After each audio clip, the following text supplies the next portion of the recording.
Alright guys, so what I wanted to do today is I wanted to talk about some close-in gun techniques and basically how you're going to utilize some of these things from a retention into a close combat type scenario. One of the videos that they featured recently though was a couple of law enforcement guys, and basically what they were doing is they were espousing some techniques that actually came from GRACIE Combatives years ago, and I have modified those, coming from a BJJ background. I've modified some of those techniques, in my opinion, to more of a real-world, realistic application as compared to some of the techniques that were being espoused by the GRACIE guys and some of the techniques that are still being espoused by these particular law enforcement guys. So, in their particular methodology, one of the things that they show is that when I'm in a close retention type scenario, I'm going to come up and I'm going to grasp my weapon like so and begin to use my elbows to fend off attackers, and it allows my muzzle to stay pointed out at this individual and so on and so forth. So for instance, if I wanted to cover up, I could grab the muzzle of my pistol, I can cover up my head and protect from here, and that orients that muzzle right up into that individual's face. I can come down. At no point as I'm moving around am I flagging myself. However, one thing that I do want to kind of illustrate here is the tendency of when in close combat, when I'm actually doing this in force on force, the tendency for my elbow to bend and to fall in, and that does in fact put my wrist area and my forearm in proximity to my muzzle. I have taken a little bit of a different technique to resolve some of these issues, and namely that is the fact that I want to be able to transition from a close-in combat type scenario into a distant reach type scenario in a moment's notice. I don't want to be sitting here fighting off an attacker and then I drop this guy and now I have to transition back out to go. I want to just simply be able to have my hand just rotate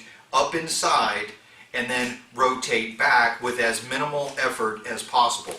So regardless of which position that you take, I still espouse the fact that you have to be able to strike with your weapon. Alright, a good muzzle strike to the teeth, anywhere into the head and the face is something that is certainly to your benefit, and it also allows you the opportunity, like I've talked about, to quickly transition from that strike position into an actual firing position, so that even after I strike, I can go ahead and actually put rounds into that same target that I just struck.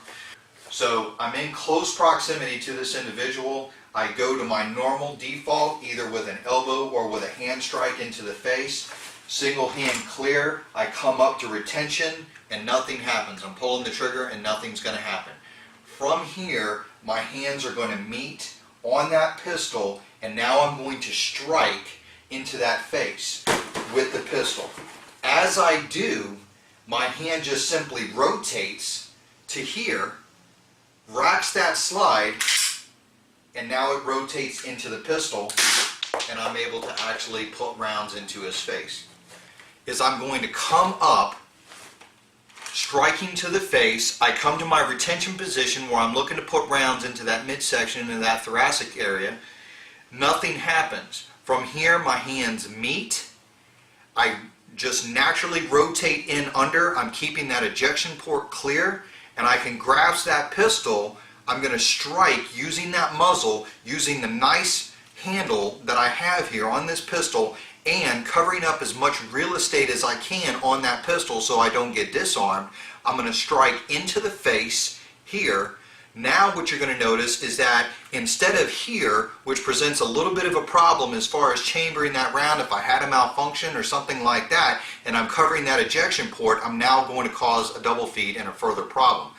But by keeping that ejection port clear as I strike into the face, not only do I have the ability to keep my shoulders square on that target and keep all of my assets to bear, as opposed to swinging around and only being able to use certain assets against it, what I'm going to do is I'm going to strike into that face, On the way back, my hand just simply opens, all right? I've already got that slide pinched between my thumb and my forefinger here. All I'm going to do is, as I strike, my fingers open, I rack on the way back, and I come back to my face, and then from here, I'm able to actually put rounds into that target. Strike into the face, clearing my garment.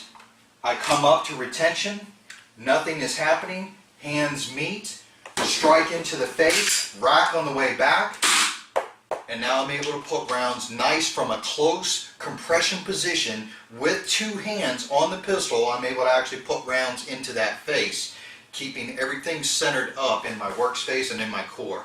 And that is something that is critically important as we start getting into more and more force-on-force type retention scenarios, is keeping that pistol into you as opposed to you trying to maneuver it around you to get it away from the individual's hands. Anytime I move that pistol outside of my core area, outside of my workspace, I become that much more susceptible to being disarmed.